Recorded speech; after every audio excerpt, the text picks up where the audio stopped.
also is they've been very fair in their negotiations in the past. When we were in fiscal emergency, there was never an increase in their rates. There were times early on in fiscal emergency when the cash flow here was very, very tight. And I know Don Gamble went to Doug and said, we have a cash flow problem. He said, hang on to your bills, process them when it's more convenient. And we appreciate that. They have always worked with us.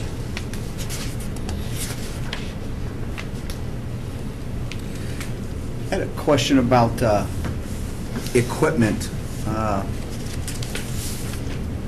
It talks about the age of the buses. Right. Okay, and it says it will not exceed 12 model years at the start of the school year, and that the maximum age of the fleet shall not exceed 6.5 years. Is there anything in here though about mileage? I mean, I could have a car that's 2 years old and have 300,000 miles on it. Understood. So, I mean, have our agreements in the past, have they included mileage and stuff, or is it just? Most of my recollection, the answer is no. This is the exact same language that we've had in the past since I've been here, Bob. So Okay. this is the language we've had for at least the last 5 years. Okay. In which case it protects us, but it also protects them. That when they're not running buses Right. that are ready to fall, even though they have to be inspected, that you're keeping a good fleet, reliable fleet for us. Yes, and as you pointed out, they are inspected each year by the state police. And for the most part, the language in the contract, I don't want to say it's identical, but it's nearly identical to what we've had the last 5 years. The changes are minor. The only major change is at the end, and it's the percentage of increase. It's 0.0233. It's a 5-year contract instead of a 1-year contract. On another issue, it's 16.3, I guess. It talks about spare buses for outside daily charter work. You just said that your outside charter work is increased, and you're hoping that it increases and keeps increasing and stuff. So then that means you're going to bring more buses to the district then, because you expect your outside charter work to increase, and it says your contract will first use spare buses for outside daily charter work. So that's what's happening now, is all the buses that are outside charter work, that's spare buses that you're using. You're not using the buses you're used for the district? That's correct. There's an allocation for charter. And then at the end of the day or weekends, whatever, if additional vehicles are needed, then that does happen. For example, this summer we did the golf tournament. Everyone's aware of that. We used just about the entire fleet and employed just about all the drivers for that. The typical increases that we see in the charter business probably mirror a lot of activities that we ourselves go through. And the increases during the summer, parks and recreation departments, those types of things. During the school day and during the school year itself, there's not a great deal that takes place on the overall scheme. And that it does occurs after school hours or in between. Okay. But if I may, just understand first and foremost, you're the customer. The relationship is as representatives of the district and the administration and services to the families of getting the kids to and from school and to their sporting events or whatever activities may be taking place. I guess that's... And that does not interfere with anything else. And I appreciate you say that, because that's my concern, obviously, is as your outside contract business grows, does that mean that we're going to be slowly put, down a notch and stuff? Because utmost our kids, safety and welfare and everything else is the number one thing in this district. I understand that and appreciate that, and I believe over the years we've exhibited that relationship of trust between the parties. I can say through my experience that I've been in locations and have managed locations where multiple districts are served out of one site. Collaborative nature, cost efficiencies, maintaining price control, those types of things. And in all cases, first and foremost, obviously, the comment that the Vice President made was the inspection of vehicles. They all pass the state requirement. Number two, on-time performance of the vehicles and getting the children to and from school timely. Number three is the measurement of our performance. If we're going to screw up in the delivery of services, let's be quite frank about it, the administration will call us in and we'll have a conversation. And sometimes I imagine that to be a little bit of being taken to the woodshed. Having not experienced that, but I'm just trying to draw a parallel. I think as an organization, our surveys have indicated from our customers across the country and here in Ohio that we're fair, we're right, we do things ethical, and we make a commitment in the delivery of services in our relationship with the customer. And if there's issues that may occur, in which there are in any family or any business or any organization, we sit down and talk about them and resolve them. And I think we've exhibited that here in the district. So what you're saying is because we are the first party, we are the contract, we are taken care of first. Absolutely. And if there is a charter, it is second. Correct. Do our teachers, do the bus drivers have a choice, like say for the golf tournament, do they have a choice whether or not to work for that, or must they work for that? It's their call. Okay, so that's, If they don't want to work and earn money, that's okay. It's up to them. We'll have some other people come in and do it. okay, but that is Oh, yeah. their choice or not, they don't have to do it. No. Okay. They're not chained to the wheel.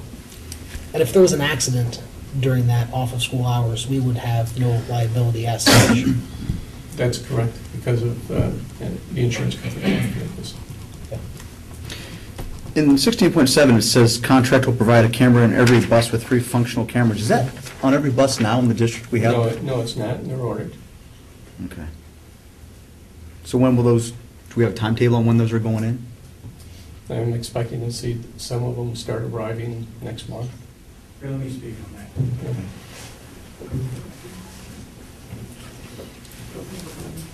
First of all, I'm Lonnie Meeks, Transportation Supervisor.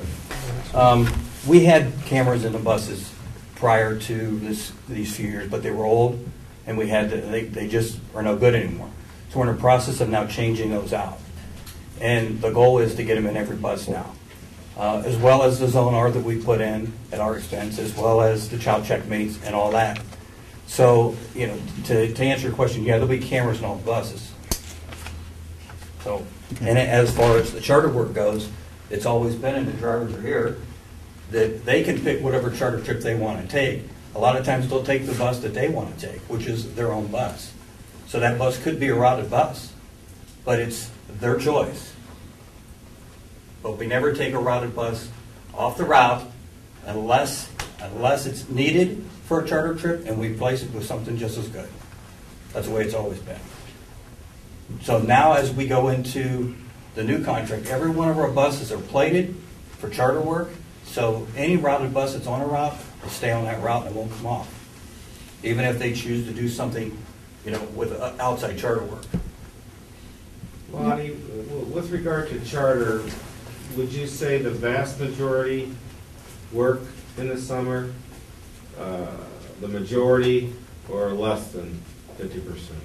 I'd say the majority of them do. I think 14, Majority. 15 of the drivers out of the 20 Okay. that do routes. I mean, you got your 4 or 5 that don't want to, but Okay. majority of them do. Majority earn extra money through the charter service in the summer. Correct. And they're your employees at that point. When they're on a charter trip, they're your employees, they're not Springfield's employees, is that correct? Correct. We pay them the same rate that they would be paid if they was doing a Springfield trip. It mirrors it now. So that money then, tax-wise, is earned income that stays in the village of Lakemore then?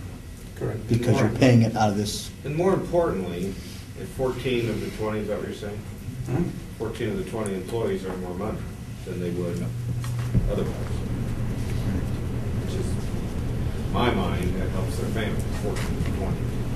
Could you speak, Lonnie, to the, some of the donations that That we do. that have been made as far as bus runs, different things? Shop with the Cop, we've done the one at the lake, Rock the docks. Rock the Docks. Anytime there's anything in the community that they need transportation, we donate the buses. We just feel it's good to keep giving back to the community, and we'll continue to do that. A lot of times the drivers donate their time. So, yeah, it's always been that way. Since I've been here, it's that way. This is going on the 7th year now, and we've always donated back, and we'll continue to do that. Well, you take the people from, like, the football games, back and forth shuttle from the plaza, correct? Correct. We've done that too. I mean, any time that we can do it, we will do it.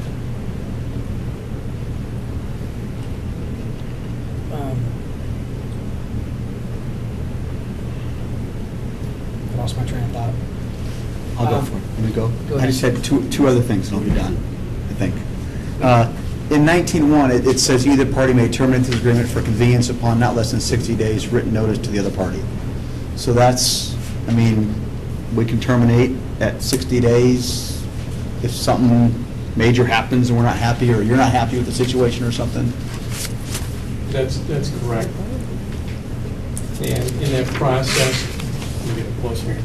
In that process, as I referenced a few moments ago, we first come into the administration, identify the problem, what the cause is, and look at remedies.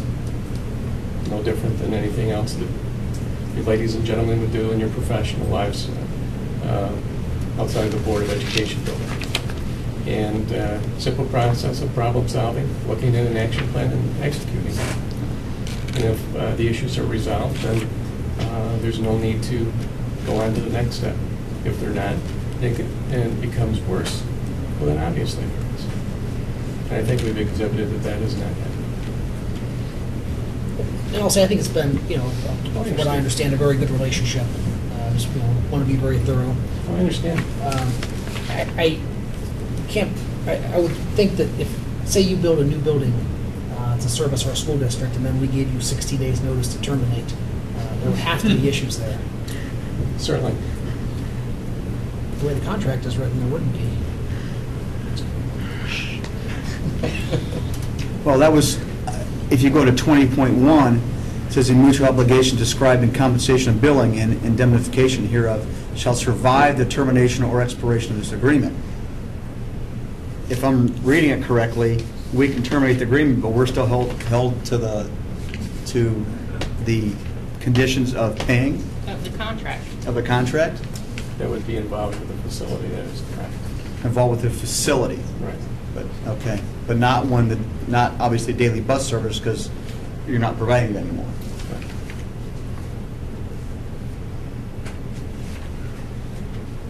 I think it's important to understand that no matter what takes place, it's going to be a process of 9 to 10 months of what we're going to do.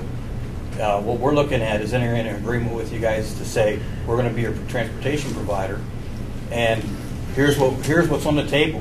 We're looking at a new building the school is going to do. We're looking at us building a building. We're looking at leasing a building.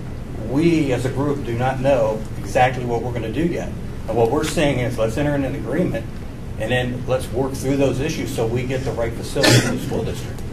I mean, we're not going to do anything that's going to be jeopardizing costs or anything like that for you guys. I mean, that's the whole idea, is to do it as a team and to try to get back to the community and stay in the community if we can. So it's a tough situation for us all to be in.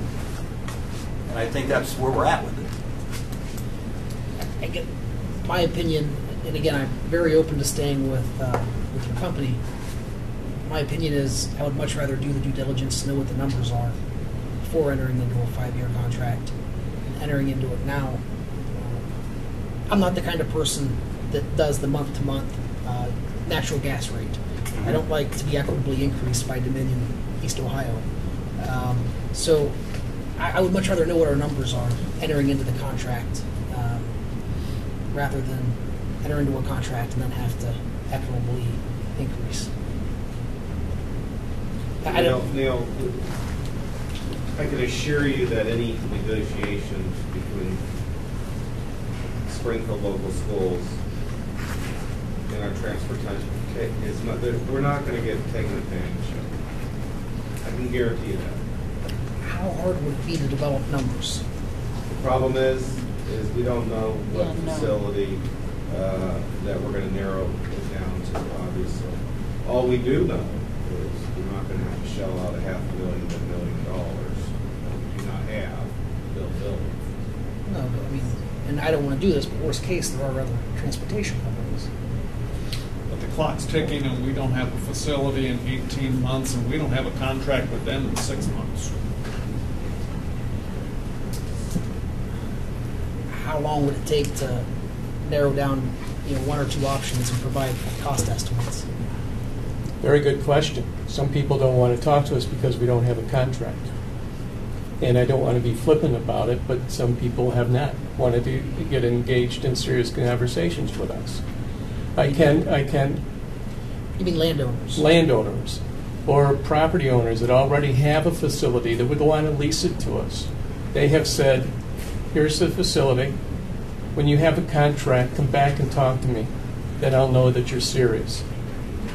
It's a little bit like going to buy a house. And it'll be posted on the real estate market, or an individual will be selling it for X number of dollars. So you'll go in and you'll go house looking. I've gone through that. Sometimes it's taken 1.5 years until you find something. And then you talk to the person and you know the process. They don't get serious until you're serious and you're ready to sign a contract to enter into an offer agreement. The same is true as we're looking at property now, is that people don't want to get in serious conversations with us because we don't have an agreement. I can tell you that we have a division within our organization that's done an estimate as to what a facility might cost on a piece of property that might be zoned properly. And that is purely an estimate. And my gut's telling me that that estimate is high,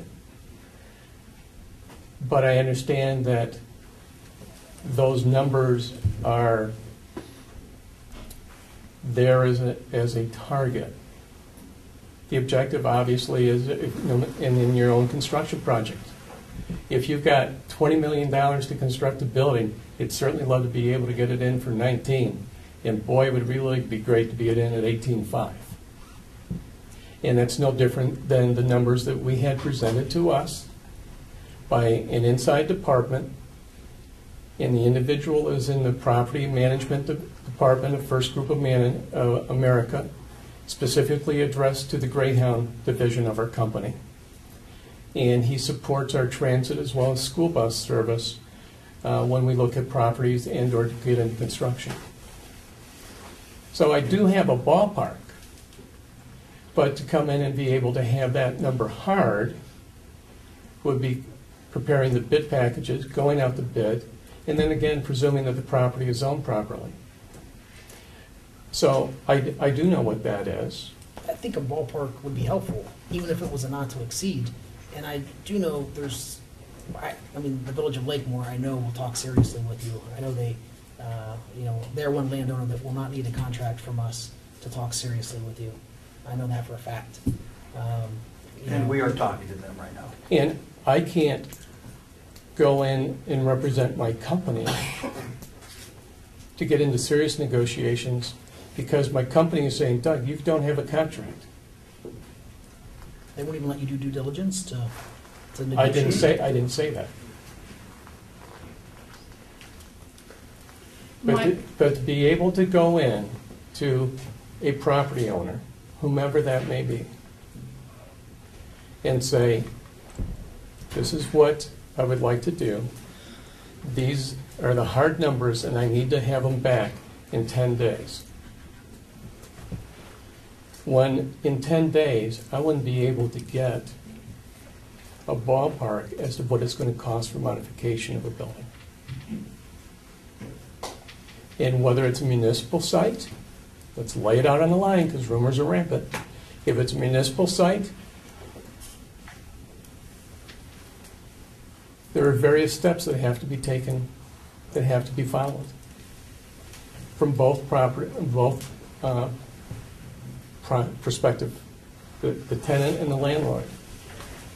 There's environmental reports that have to be done, phase studies, construction cost. This can get prolonged from 9 months to a year, and that's not my objective. So say we didn't have hard numbers, could we do a contract so that we were guaranteed that the amortization would not be more than your the cost of the lease and the cost of the renovation? Is that possible? Just so we know we're getting to hard numbers.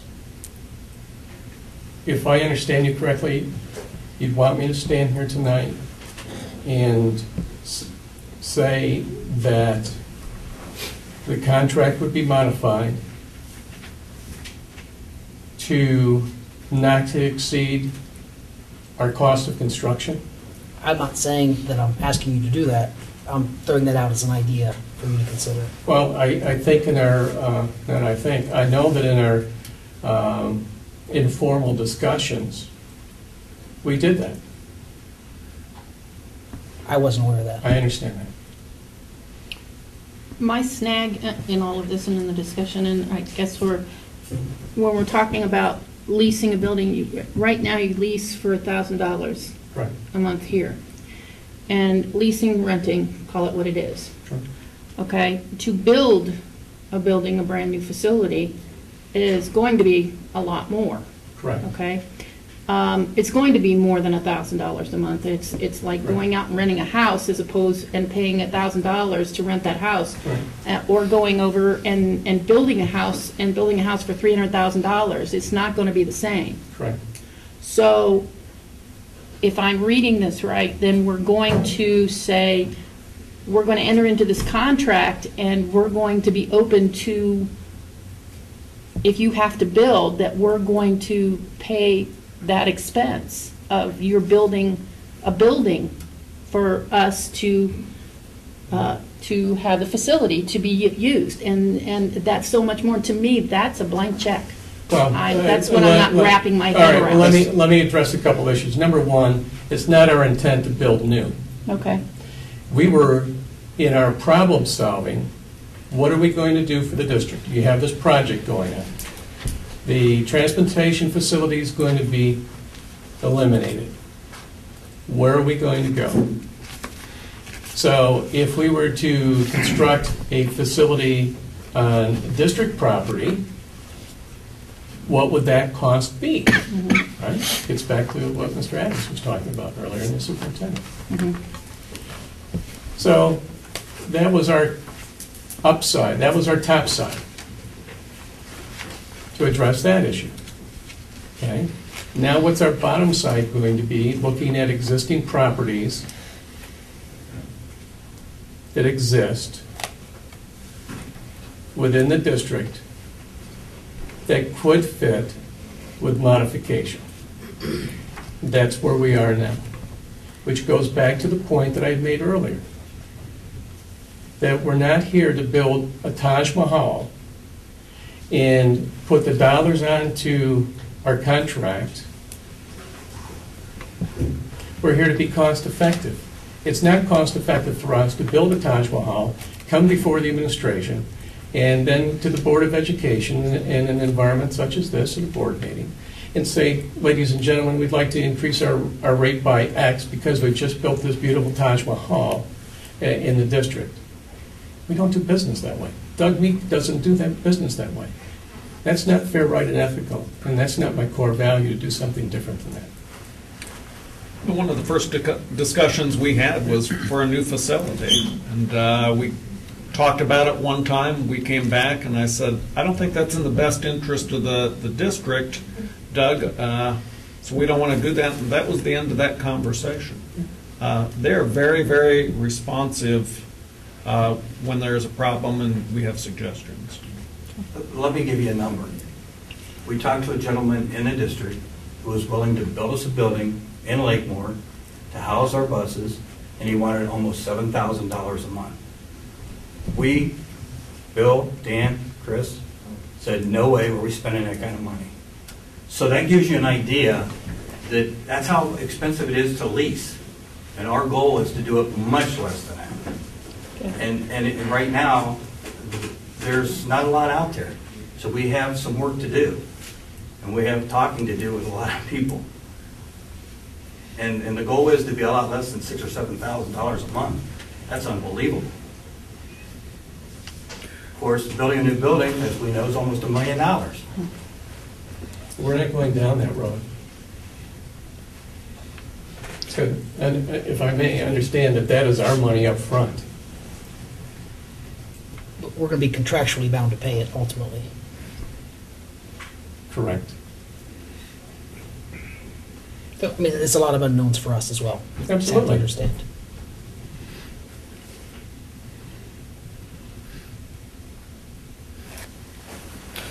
Chris, in your 5-year forecast, did you put in for the increases? Yeah. The 2 and 3 and 3? No, Or 2 and 3? I actually have a 2.5% increase for all 5 years. So All 5 years. But this is just a portion of the purchase service, so the 0.0 was a bonus for me. Right, okay. Could we negotiate so that we have some additional say in what you ultimately decide for a facility? I mean, would you allow us, If I may, Mr. Hess, I will extend the administration to establish a committee with me that would represent the superintendent and your designee as we go forward. It's no different than what we've already communicated. And I'm publicly saying that we'll work through it. Over the 2 years that I've been looking, they've been in the loop on everything that I've found and talked about. And that's why I know where we need to be, where we don't want to go.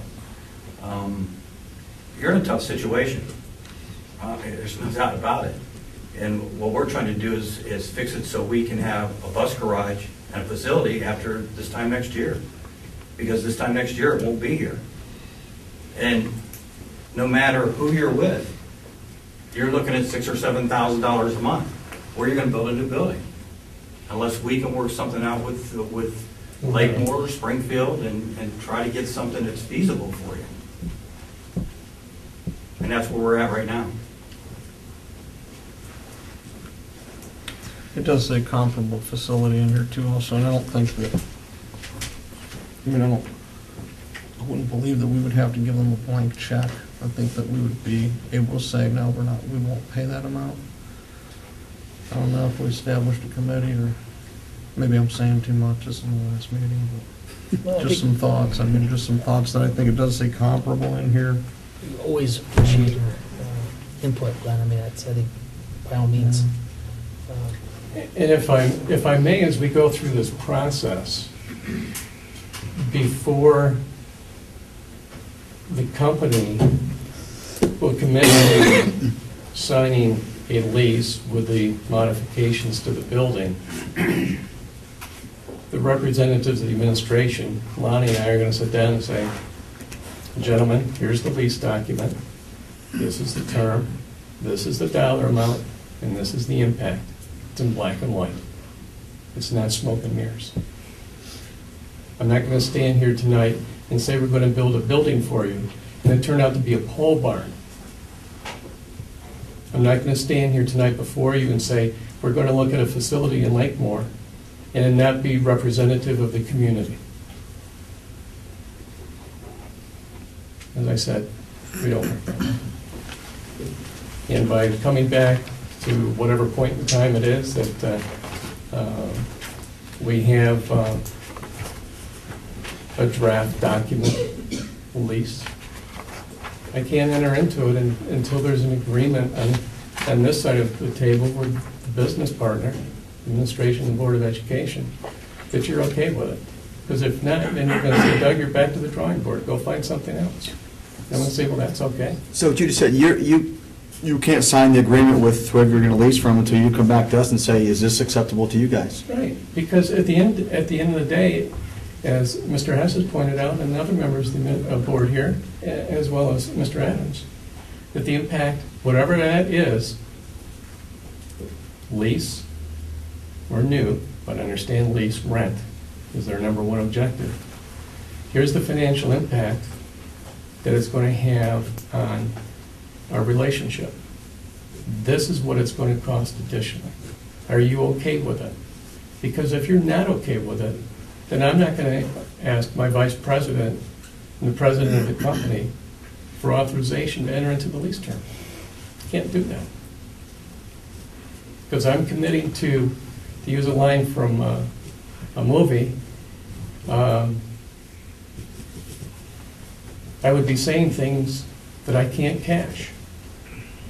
I don't have authorization to sign that lease if I don't have revenue to support it. I'm not an attorney. Oh, I understand. I would feel more comfortable if I read that in the agreement, because I don't read that in the agreement. I don't have a problem, Mr. Stauffer, if you want to amend it to the appropriate to represent on the lease that before we enter into a lease agreement, that we come back to the administration seeking approval of that agreement and the impact it has on price. So we would be able to agree to the increase in price based on the lease agreement? Yes, sir, in a public statement, in a public forum. I just communicated that to you, members of the board, administration, so there's no... As I said... The tape rolling, Frank? It's all in front. How many other districts do you service in Summit County? We had a contract in Hudson, Ohio. We no longer have that contract. It was a reverse auction. And, I'm not familiar with that term. well, reverse auction is when, it's a little bit like eBay in reverse. In other words, you start high, and whoever is low is low. And you win the prize. So versus eBay, when you go into bid, and whoever is the top bidder wins.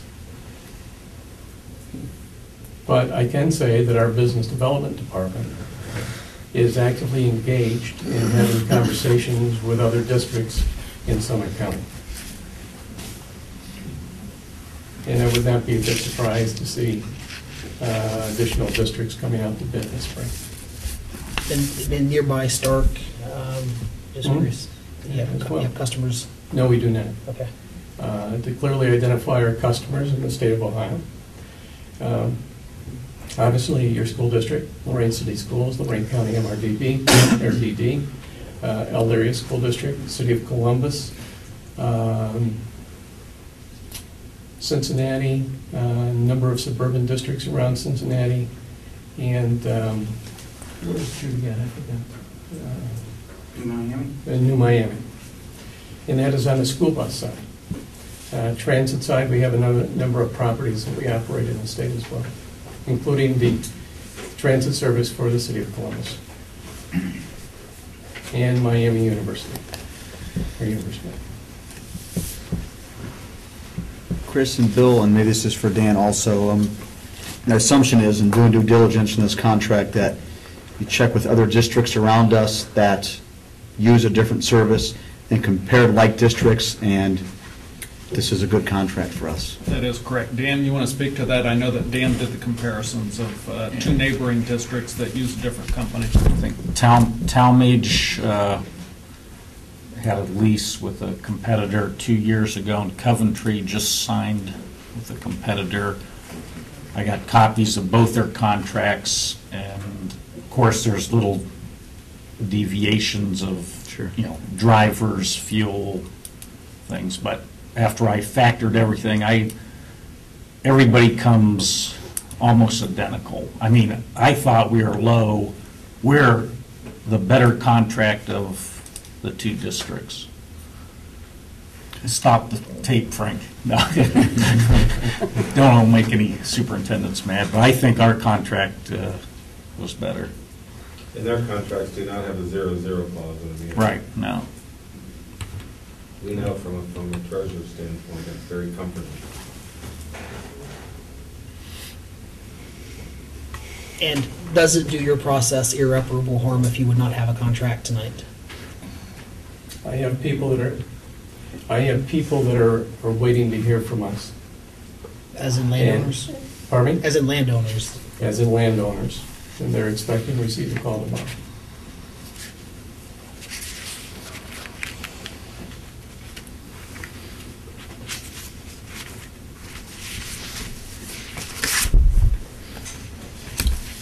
Can I make some additions to the board? Well, we wouldn't know if we could address some issues. We're talking with him right now.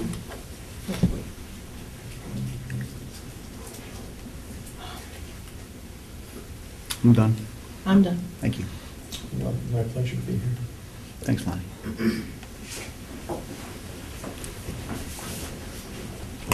Madam President, before the board would act, we would ask that we could address some of the statements that were made by Mr. Meeks. So we don't believe that they were correct. I don't want to get into a debate back and forth this evening. No, but we do believe that there are some facts that could be substantiated by employees that are here present tonight.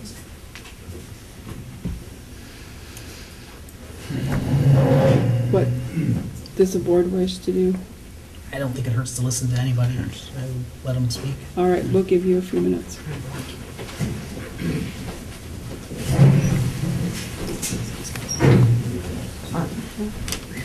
Once again, the statement was made that route buses are not pulled for charter work.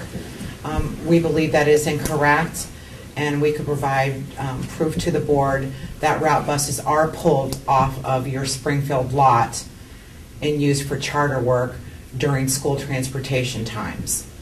And that has been an issue that has concerned your school bus drivers for more than several years. We're concerned too, and during talks that we've had about the rates not going up, and we do understand that this is a competitive market, so you want to keep your rates down low.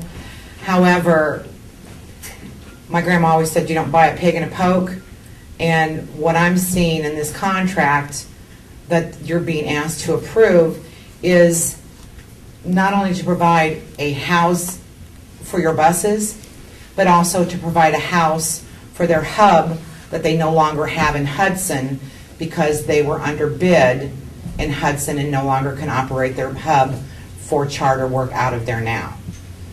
That is a concern that we have. We also believe that Boyer has more than adequate footage to look at building, and not to be dismissive, a pole building, which if you would go down to Stark County and look at Canton City Schools bus garage, is a pole building, but is very nice. It's heated. It has concrete floors. It has concrete walls just like this. It has a place for the supervisor, for mechanics. It has bays. We're not saying that it's not going to cost you money to build a building. It would be ludicrous for us to say that. What we're asking you to do is to delay your vote on this to not only look at your options for building on your own property, but also looking at the options that were presented to you tonight to be in the black in 4 to 5 years, own your own buses again, and be in charge of every aspect of transportation in your school district. And I did prepare these reports. It was 2 of our union members that have spent numerous times on this, not on work time. They've done it outside of work time, but they have actually gone to the Bluebird, to Thomas, to International, have talked to their salespeople, have said this lease to buy, and that's what we presented in the package was lease to buy options, where you own your buses in 4 to 5 years, and you're in the black depending on what package you take. You can have the option of 10 new school buses and 15 used buses, 15 new buses and 10 used buses, based on what the projection you want to see in your school district is going to be. But we heard about keeping money in the area. Then my question is, why are we not buying parts for these buses from local businesses? Why now do you have to buy your parts for these buses from an out-of-state provider? That's dollars that need to stay in this community. That's very important. We talk about people earning extra money driving for First Student. That is true. We're not going to deny that. In these economic times, people are going to get a second job because they need to have a second job. We're saying this is a community. Your money should stay in your community. You should purchase as many items from your community businesses as possible. But also, look in 5 years. Do you want to be back in the same situation you're in now, where you've got a building you don't own and you don't own your buses again? All we're asking you is to delay the vote and give due diligence to the items that were presented to you tonight, as well as further confirmation on what the costs would be for buildings. Thank you very much. Did you have anything else to add? Thank you. Okay, I'm Christina Gray. I'm the union president here for 530 Local. I'm also a First Student employee that I've asked to be put on a leave until this stuff is handled and came to a top of, because I feel like it's a conflict of interest for me, and I also drive for Springfield Local Schools. The question that was asked as far as what type of buses are taken out of here, normally when you take a First Student run, you take the best bus on the fleet. That would be summertime and preferably in the fall, depending on if they need your bus. If your bus, there's a certain amount of drivers that have the best buses on the fleet, the newer buses. And at the time that I received mine, I drive one of the newer ones that if ever they needed it for First Student, I would hand it over without an argumentation. And there's other drivers here at this meeting that drive that also. But what I'm concerned about is the statement that was made that we will be working for First Student as overall a half, which up until we do have a good bit of our drivers, and it concerns me as a union officer that I have drivers that may not be able to work for Springfield and or First Student, and sometimes that's what puts the food on the table or the kids in shoes. So this morning I was told in a meeting that there will be a separation after the first of the year, possibly, that we will have First Student drivers and we will have Springfield drivers. That means after the first of the year, if I drive for Springfield, I can't drive for First Student. That takes a lot of money out of my pocket. Not only was I told that by one person that I had a lot of respect for, I was also told that by Dan Lascos this morning. And when I said to Dan, our people are going to lose a lot of money. Some people only eat off that. I was told that we can't have our cake and eat it too. I'll comment on that. You can.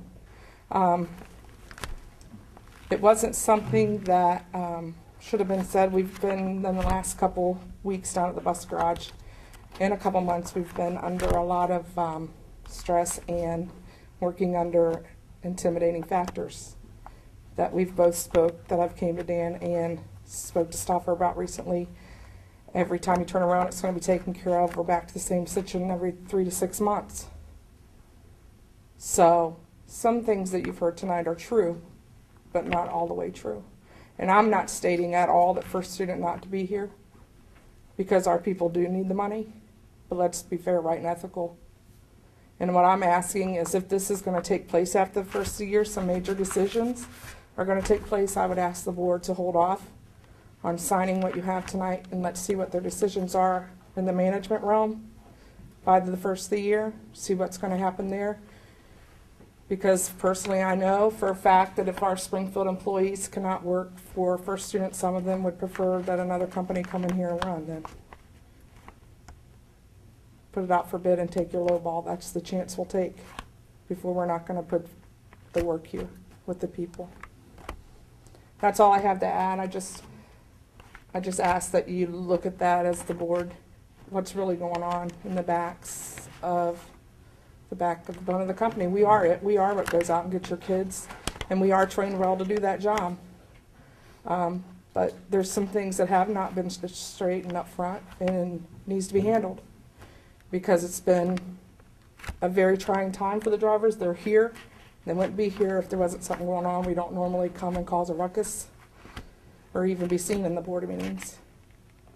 But they're asking and they've asked me to come to you and ask you to hold off on signing this until we find out what's going to happen with the ongoing thing on the first of the month, the first of the year. What's the changes going to be made inside of our management team, a First Student? If the Springfield employees cannot work for First Student because they work for Springfield, then there's no use in Springfield or First Student being here. Short and simple.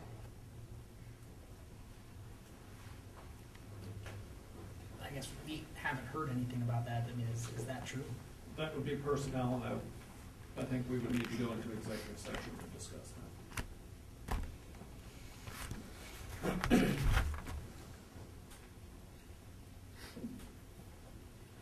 But if I'm understanding this correctly, and you're saying that we should own our own buses, then we wouldn't have First Student at all, period.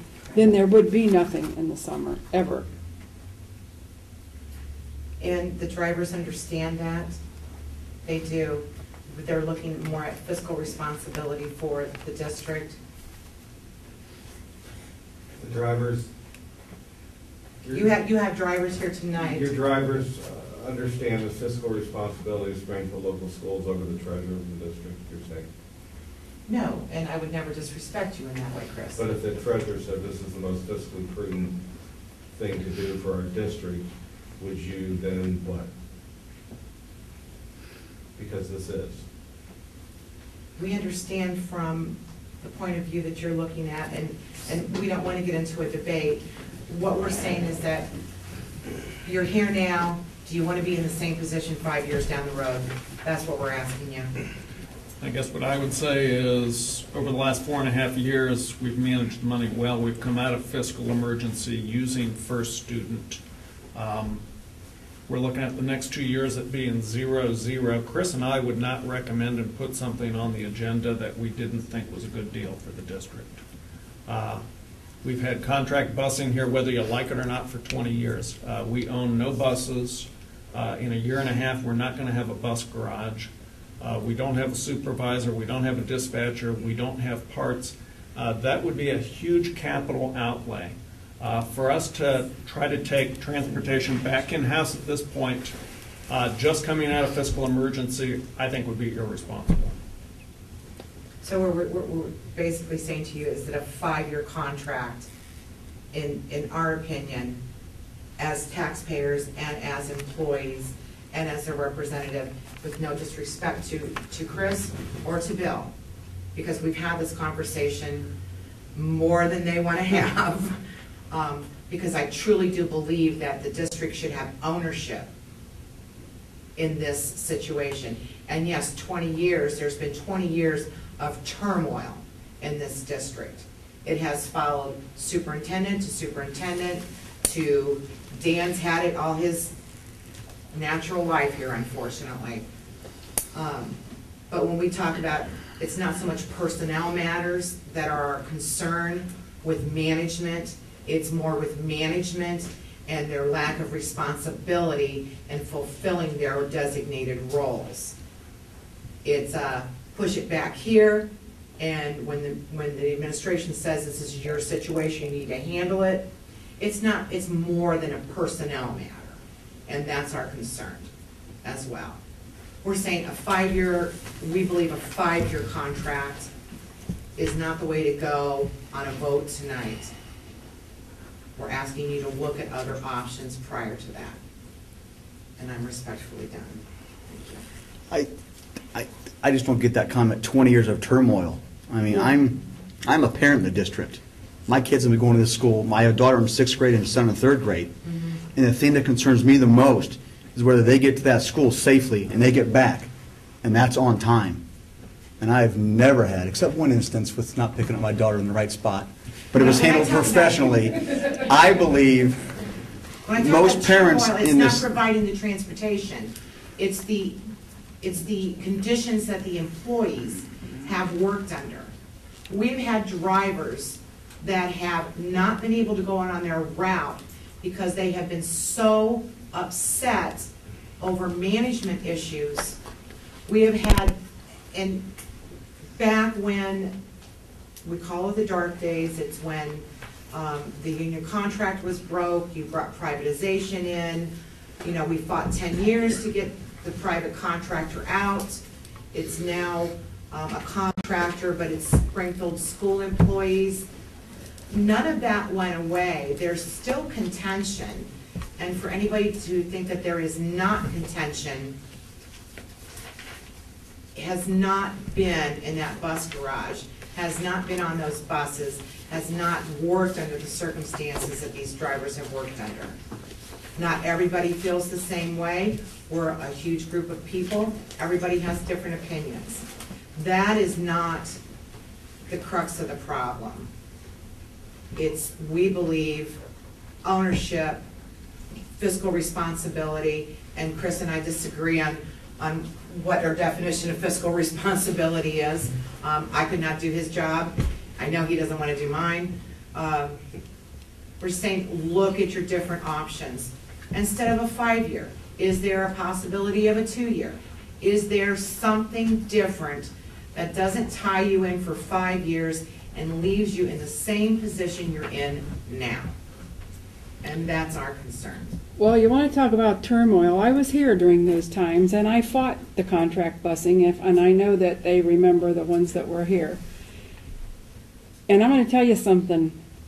When the person left, the turmoil kind of calmed down. Kind of calmed down? Considerably. Yes. But I'm going to tell you something. This township, this school district, still does not forget about the pool that was slipped in over there on Canton Road. The pool. Oh, yeah. A lot of old-timers will remember that. And I still get questions about, well, are you going to put a pool in the new building? I just heard that the other day. And I'm going to tell you something. The reason we are in the black and out of fiscal emergency is attributed, I think, partly to First Student, because they have worked with us during very difficult times financially. I have no problem with the 5-year contract. That's my opinion. My concern is if we take over our busing, it's now the holiday season, and we don't get back to work until after the first of the year, and this contract is up with First Student at the end of the school year, and we got to get a bus garage, we got to buy buses, we got to lease buses, we got to turn everything over.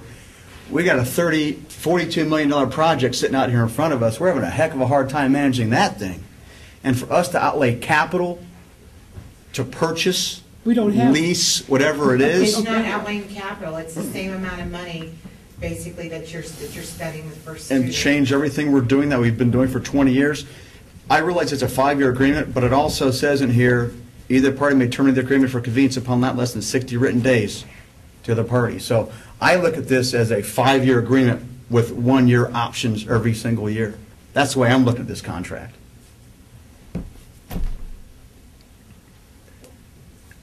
My opinion is, I don't think we're ready or capable of doing our own busing now.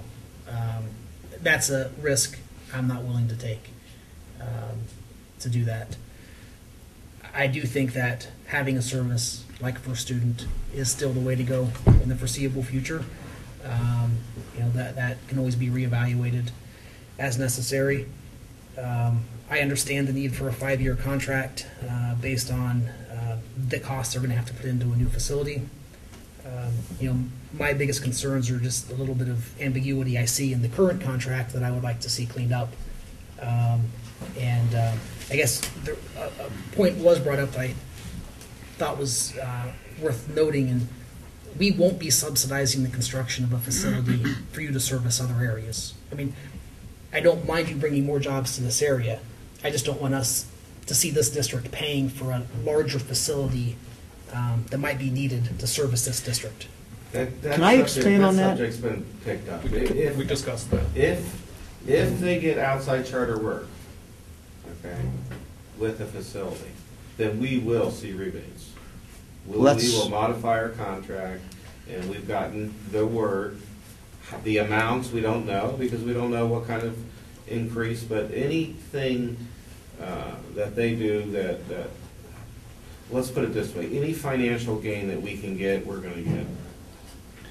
Well, that's what I was going to say. If their charter business increases, I hope it just busts wide open, because then it's going to be more revenue for our bus drivers, more revenue, or renegotiating our contract, more revenue if they stay in the district, either in Springfield or Lakemore and stuff. If they bust open that charter business, that's good for everybody. It is. We just don't want to pay for the expanded facility. No question, not right off the bat, right? Make them buy their parts local then, at the very least. Please bring that money back into the community.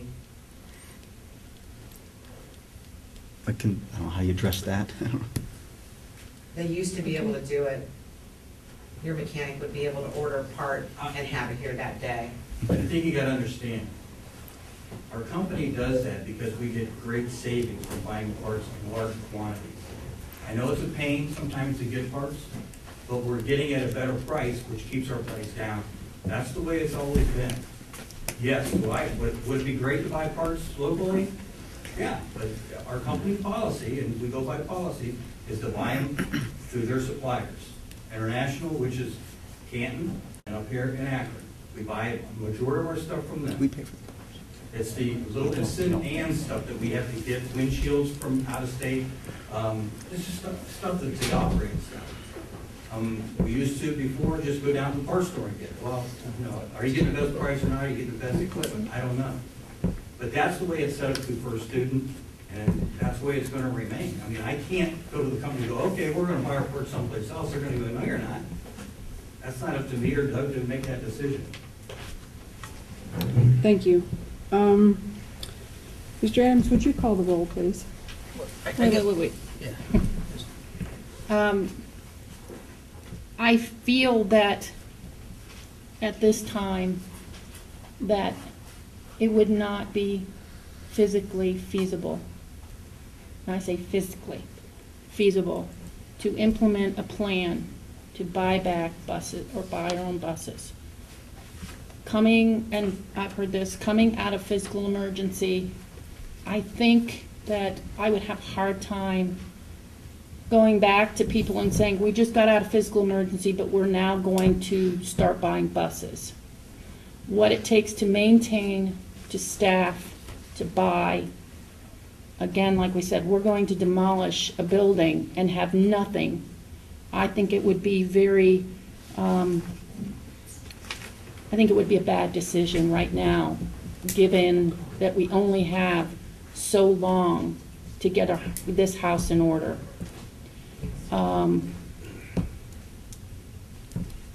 It wouldn't be prudent.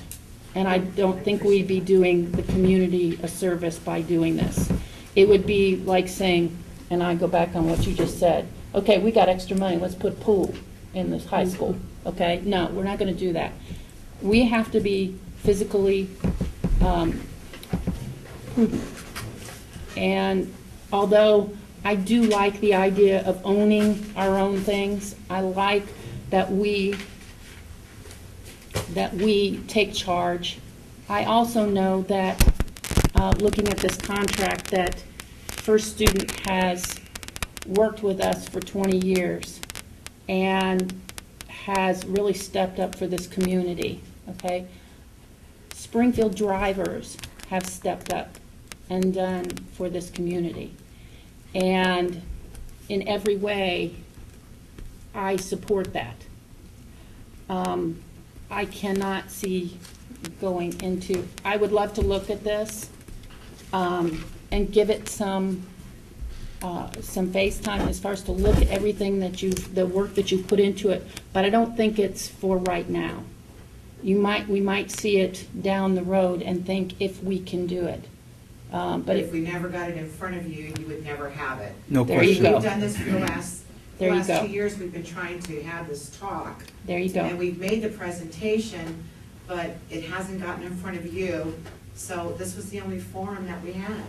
It has to be explored, and we've done and talked about many things in this board to where we want to make changes and things like that, but we can't just say, okay, we're going to do this. It has to be explored. Chris would have to look at it, we'd have to look at it, but it's not, I don't think it's the right time now. As far as personnel issues, I think that if there are personnel issues, then they need to be addressed by both sides, and it needs to be amicably done so. Not saying that this is not the forum for it, but I'm glad it's been brought out. And I think we ought to go from there. And we will address the personnel issues. It's in the process. Okay, very good. Well, I would be prepared to vote for this contract with the guarantee that it will be amended to strengthen up the clause regarding the equitable increase, us essentially having veto power, the ability to weigh in on the Lease agreement. The lease agreement in the facility. And the rebates. I But would like that's to. normal. We're going to come to you anyways. I mean, Right. yeah. But what was said on the camera, and what Mr. Stoffer wrote down, we'll get in the. I like a disc of that. Yeah. I'm looking at it. We'll- The thing about the 5-year, I do understand what you're saying, because they want to be assured that Springfield is behind you and that you have our business. I do understand that. I was not prepared to vote for a 5-year when I came in here. I have no problem voting with it, with those changes. We get the rebates included in the contract as well. If there is more revenue and the business grows, that there could be possible rebates. we'll go on and on. What was agreed upon was agreed upon. Okay. It is, but I'll take, for example, I see a You could- township trustee standing in the back. Right. There was a recent issue with a dam in the township. There was verbal agreements that the dam would be, possible verbal agreements that the dam would be management assumed by a certain entity, but that's not in the contract. And when you show up in court, what matters is what's in the contract. So I would like a little bit more assurance that the contract will be revised to provide more safety to the district. Anything for them? Hmm? Anything for those rebates? All right, are you ready to vote? Yes. Yes. Roll call, please. Mrs. Dodson, Yes. Mr. Dinkins, Yes. Mr. Hess, Yes. Mrs. Collins, Yes. Mr. Whelan. Yes. Motion carried. At this time, we'll go to the treasurer's report.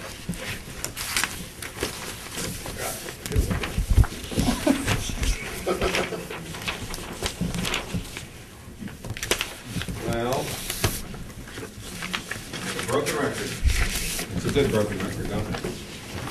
You would take out, I'm only going to discuss 2 lines on your budget versus actual. And well, the one is the benefit line, and I think all the employees here, and I want all the employees here to understand that we could not be realizing the significant gains from the benefits if it wasn't for all of our employers that are managing their health care. I mean, they must be doing a heck of a job. I know I hear them when I walk through, but basically what's happened with the new contract is it allows the employees now help the school district tremendously. And that line right there is, we got 5 months in, 5 months actual, 7 months estimate to go, but we're looking to spend $4.7 million in benefits in this district, and that's way low compared to what it was 2 years ago. We're even beating last year, which was a good year. So we're down 3% in our benefit line alone, and that has to do with our health care contract. Overall, our expenditures year-to-date versus last year, and understand last year was a very good year, we're only up 1.4% so far, and that number is going to go down as the year goes on. So again, we're healthier than we were when we got out of fiscal emergency. When we got out of fiscal emergency, the estimated cash balance was going to be about $5.3 million. That's the budget I'm using from the state auditor's office. I still don't believe their income tax, their property tax numbers for January and February. I'm hoping they're right, but I still think we're going to beat budget. We're not going to go for a levy for quite a few years, and that's the important issue. That's what I'm trying to do, and with the help of everybody, it's a broken record. We're doing good. Thank you, Chair. Thank you. Business manager's report. Okay. First off, I want to say Christine misunderstood what I was saying. I did not tell her that we're going to separate First Student and Springfield employees. She was making a comment of the union not saying who could and who couldn't or should work in the office. I said one way to end this is just to split the two. I didn't say it was going to happen. So I hope I'll talk to her and see if she remembers that. Okay, so I didn't say that.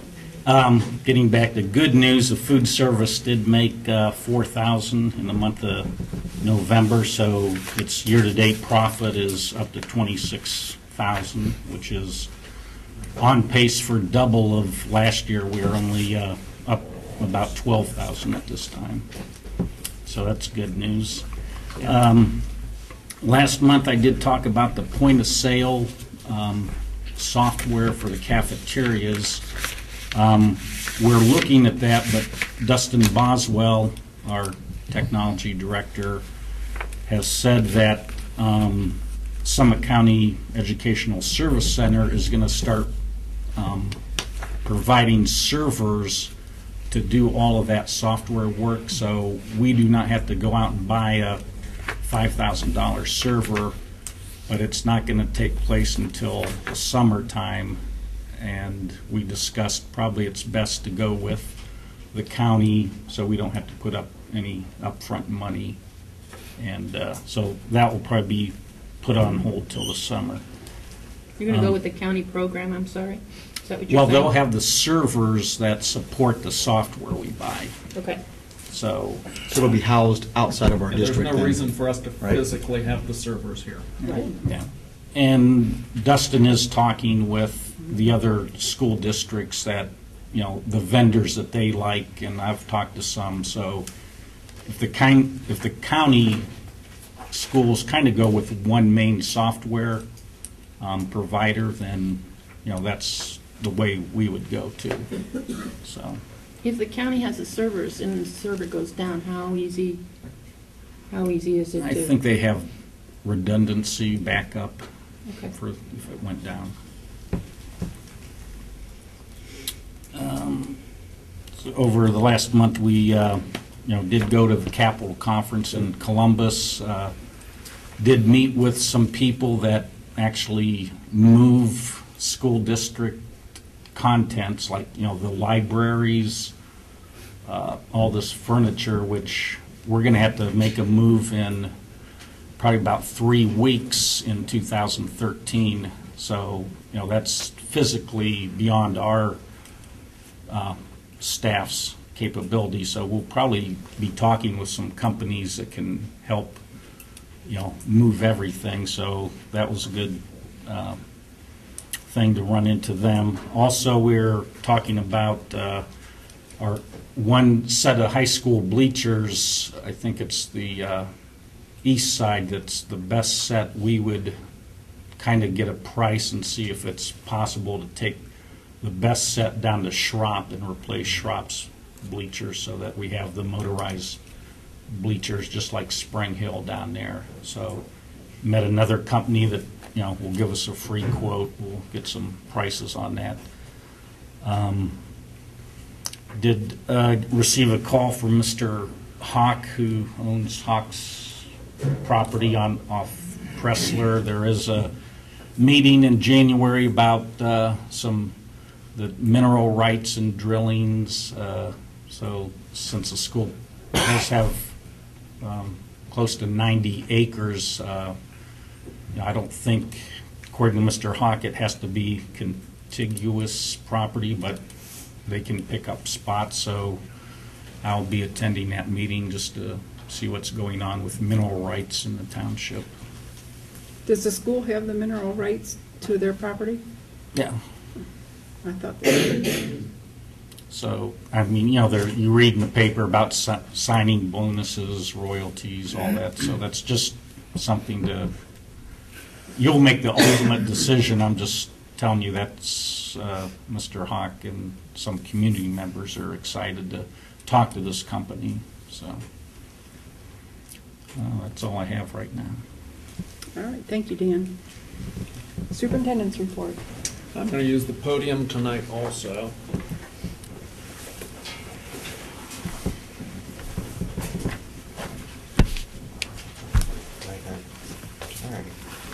January in Ohio is Ohio School Boards Association month, so we honor school board members in January. We're going to honor ours tonight because, as all of you know, Glenn Wieland is leaving the board after tonight's meeting, so I thought it would be appropriate to honor our school board members tonight rather than in January. Glenn, we're certainly going to miss you. We appreciate all of your dedication and service to the community and the school district. You've been on the board for 10 years? Yeah, That's a long time. He assures me, though, that he's going to visit us occasionally, and we certainly would appreciate any input that you could give us. You've been a valued member of the school board. Thank you for kind words. I'm just going to read a news release. The Springfield Local School District is joining with other districts throughout the state to recognize the important contributions school board members make to their communities. Ohioans benefit every day from the dedicated energies and countless hours devoted by a group of more than 3,400 men and women across the state. These public servants are elected to serve by local citizens and receive little compensation for their tireless efforts. These men and women are the local school board members of Ohio. These people unselfishly contribute their time and talents toward the advancement of public education. They represent a continuing commitment to local citizen control and decision-making in education.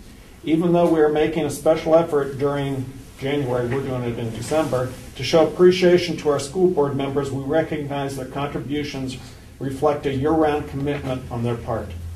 They are dedicated individuals who are committed to the continuing success of our schools and students. The men and women who serve the Springfield local schools, as you know, as a token of our appreciation, we do have a certificate for you. We have Bobby Dinkins. Thank you. Thank you. Glenn Whelan. Like I said, Glenn, we're going to miss you. Miss you guys too. Thank you very much for You're the very, kind very words. welcome. Neil Hess. Thank you. Cindy Collins. Thanks, Mary. Thank you. And Mary Lou Dodson. 31 years? Yep. Wow. Thank you very much for everything. Thank you. As you witnessed tonight, our board works very, very well together as a group. They're a pleasure to work with, and they're certainly a valuable resource to our community. Thank you so much. Thank you. Thank you, Bill. A couple other things that I have. If you would, at the board meeting in January on the 3rd, when you come, if you would bring your calendars, I would like to set a work session for a Saturday sometime in January. But we can do that the 3rd. And most of all, have a great holiday season. Merry Christmas and Happy New Year to you and your families. Thank you. Thank you, Bill. And you as well. Thank you. All right, at this time, we have items worthy of your note, dates to remember, December 22nd, winter vacation begins, January 3rd, classes resume, January 12th, end of school, or end of second quarter, first semester, January 13th, Records Day, no school, January 16th, Martin Luther King Day, no school. And also January 3rd will be our organizational first board meeting Right. of 2012. Citizens' comments are welcome at this time.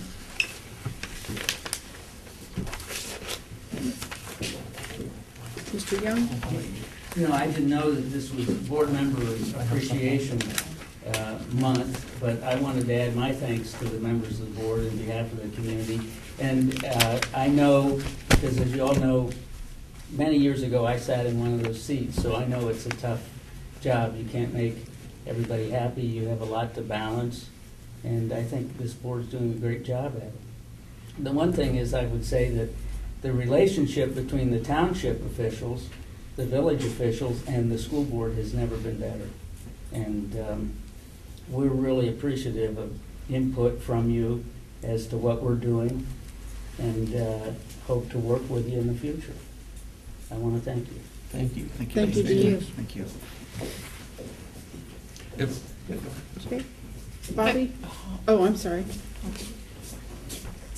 As a Springfield High School student, I'd like to thank each and every one of you for all the dedicated work that you do for us.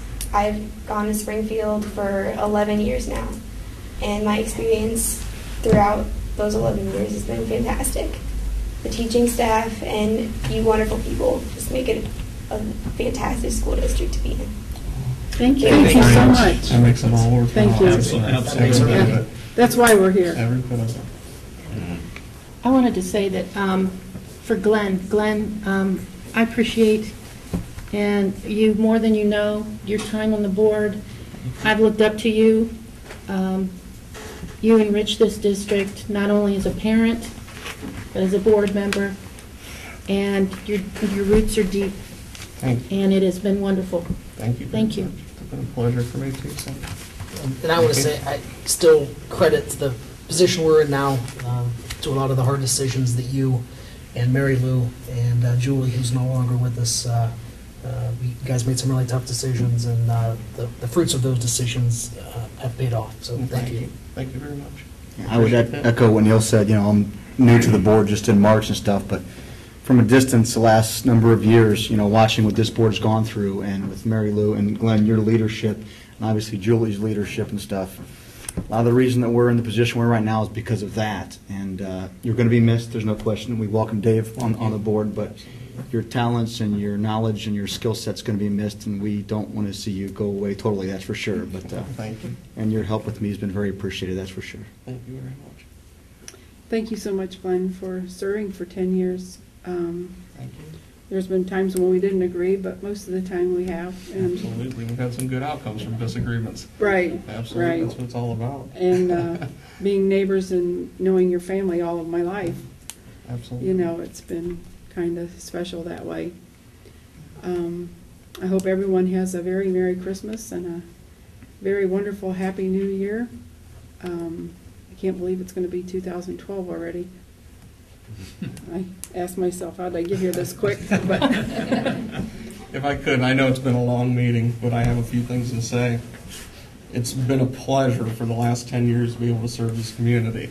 It has been, my family's been like Mary Lou's. My grandmother and grandfather were raised in this community. Mary Lou has had more than one grandchild graduate from this district, and my father has watched my oldest son graduate from this district. 10 years ago, when I was giving my speech when I was running for office, this is a little personal, but I had 3 class rings in my pocket, and I have them in my pocket tonight. My grandpa was in the first class to graduate from the Central Building in 1932. My dad graduated in 1959, and I graduated in 1985. My oldest son just graduated this year in 2011, and my youngest will be the first class to graduate from the new high school, as my grandpa was 32 years ago. So that's, to me, that, and I know all of you up here feel it, it's in here. And you do what you do because you love it. This isn't your first attempt at being involved in the community. Mary Lou, your roots are deep, very deep. oh yeah, And everybody knows that you've been here 31 years. Cindy, from the time that my son entered school, was involved in every volunteer activity that a parent could be involved in.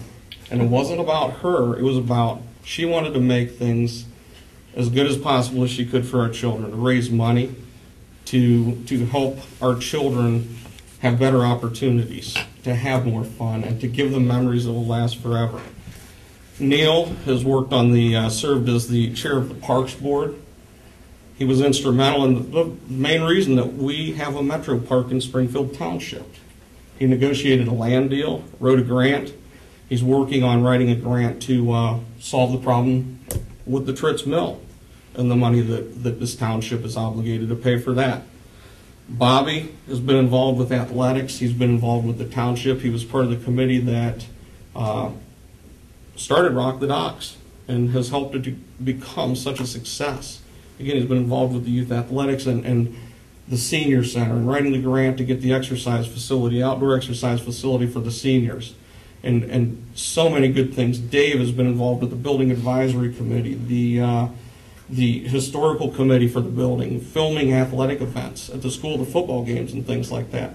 And as I ran for, or was running for reelection and people would talk to me about it, I would say, this is an election that doesn't matter. And I told Bobby when we sat down a few months ago and talked about it, I said, Bobby, I would be just as happy to see you sitting on this board as I would myself.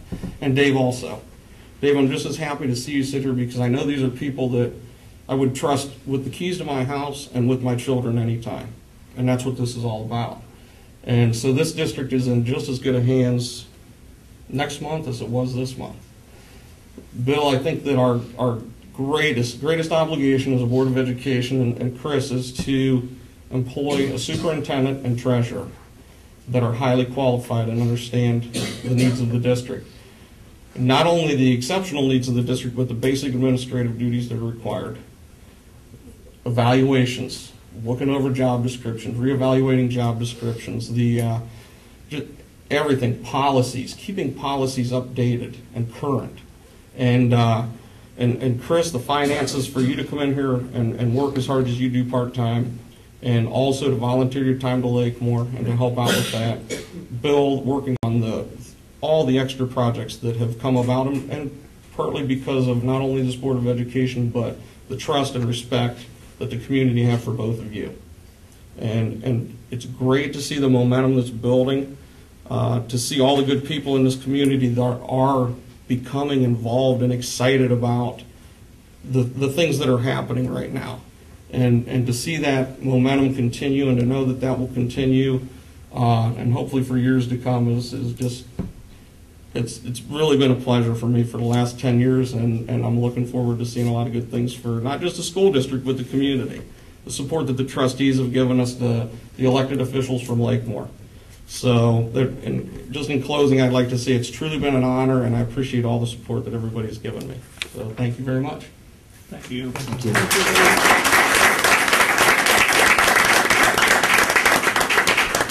I'd say we're truly blessed. We're truly blessed. Can I say that? Sure. Sure, you can. We are blessed. Does anyone else have any more comments? I just wanted to briefly thank our camera crew. It's been a long meeting, so thank you very much. Abby, Zach, and of course Frank. We appreciate your service to the district as well. All right, with that, do I hear a motion to adjourn? So moved. Second. Roll call, please. Mr. Whalen? Yes. Mr. Hess? Yes. Mr. Dinkins? Yes. Mrs. Collins? Yes. Mrs. Dodson? Yes. Motion carried, 8:25. Motion What do I got accepted aside? and adjourned. Bill, you have about 1, 2. I'll just send it to you. Send it over to Mary Lynn? Yeah. Okay. Just a couple.